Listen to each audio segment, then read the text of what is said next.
Hello, this is the Ramblings of an Indisciplined Mind podcast for Thursday, September 8th, 2016. As of this recording, Sierra is still missing. So I've been thinking about photography lately. You know, when I was younger, I had a real love of photography. I was always taking pictures. I've had a number of different cameras, and I'm really going to date myself here. So I had 110 cameras for a while. I had a 126 camera, and then I eventually graduated to 35 millimeter. Now, if you don't know what these film sizes are, 110 were these little cartridges. Somebody had the bright idea, so those 35 millimeters have been around forever.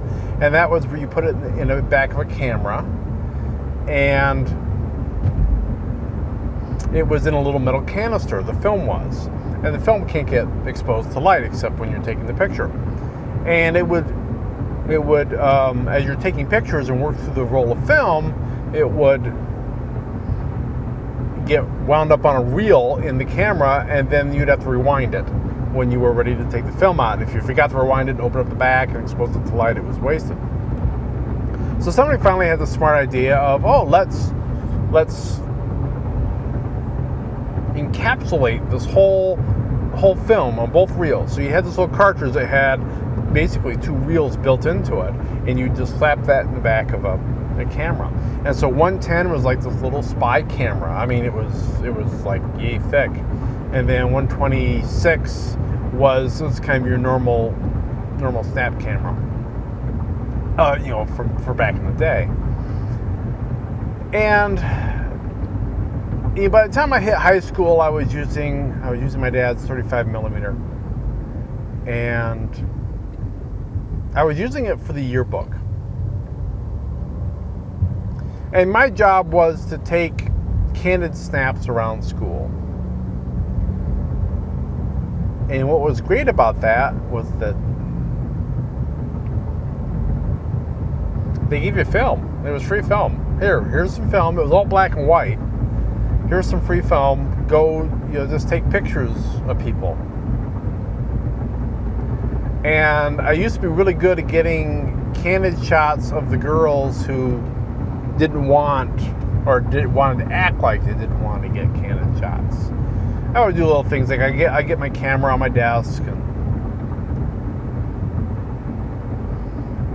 get it all lined up and do something to attract their attention. And if they knew I had the camera out, they wouldn't want to look at me. But if I like left it on my desk or something, I'd talk them so they would very briefly look at me. That was the point where I took the picture. None of the girls in high school were going to do a damn thing with me anyway, so in no reason why I shouldn't just piss them off taking a picture. So that's what I did. So I had a lot of fun doing that. At one point, probably around that time, my mother and I there was a camera shop that was doing an evening course on photography. And, that was talking about composition and aperture settings, the f-stops, what the ISO various ISO options for the film what was about, how you didn't want to pick something that with a really low ISO number, ISO number. I always said ISO because that's expecting bright light. And I got to the point where I would always use ISO 800 film because that was a good all-around.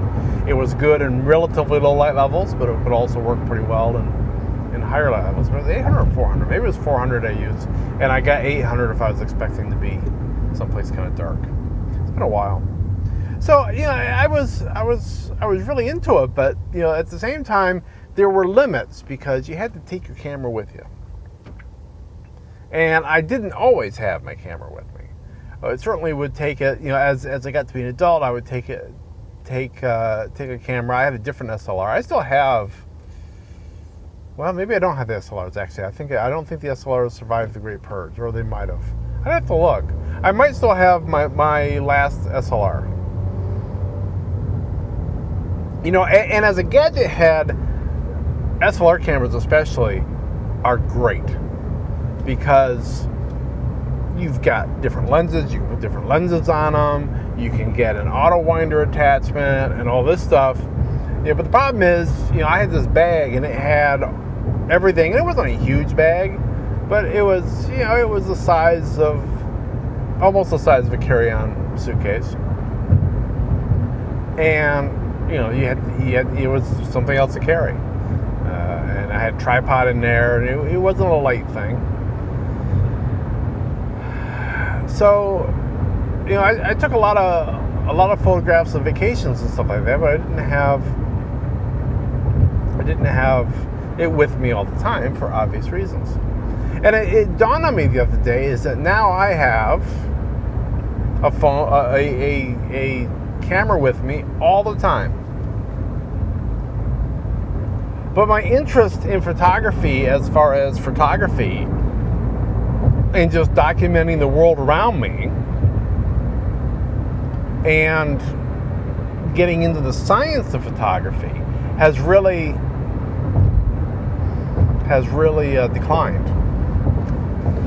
And which I thought was kind of an interesting thing. So now that I have the ability to take a picture, you know, pretty much at the drop of a hat all the dang time, you know, now it's just, I mean, I do take a lot of pictures, but, and when we're at someplace interesting, I'll take pictures. And I do remember some of the composition lessons from that class and whatnot. And I try to make nice looking pictures, but at the same time, you know, I feel like, because, you know, by making it digital and making it such an everyday part of life, that we've kind of lost some of the attraction of photography as an art form.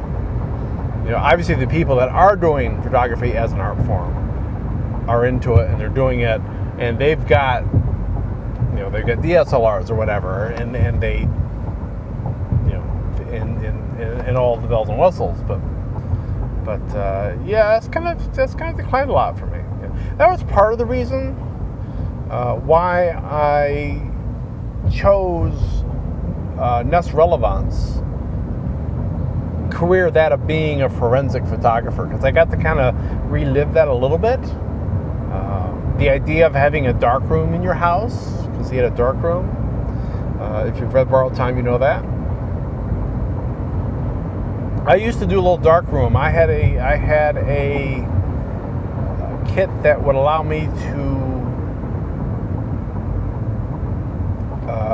develop film. It was black and white. They had a basic enlarger, and you could buy the solutions. And I spent a bit of time. I mean, I forget what.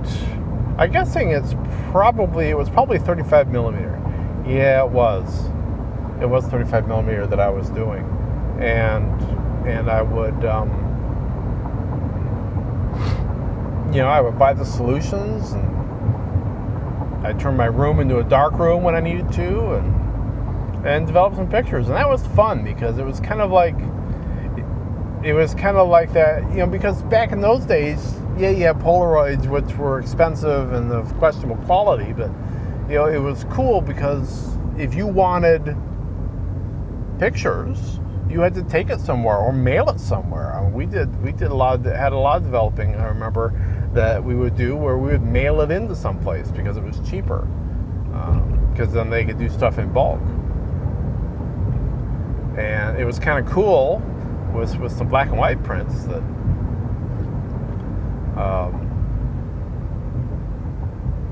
you know, I could do some of those myself at home, and maybe not have immediate gratification, but have a lot quicker gratification.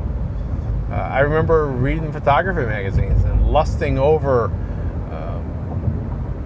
the enlargers, especially getting a color one, which were hundreds of dollars. And I, no way, shape, or form had that kind of money at that time. But yeah, so that was kind of fun. I do kind of miss that. I kind of miss those days when dealing with the technology was so exciting. I don't know, maybe I need to get a Raspberry Pi or something and try to rekindle that, because that's kind of what it was like dealing with the early computers too. It was just like, getting into all this stuff and learning how it worked and learning how to do what I wanted to do with it was exciting, and it was fun, and I don't really feel like I get that to the same degree these days that I used to. So maybe I need to find something that will allow me to kind of rekindle that in some way, shape, or form. But I guess I'll let that be that for today. I will be back tomorrow. I'll be talking to you then. So, be seeing you.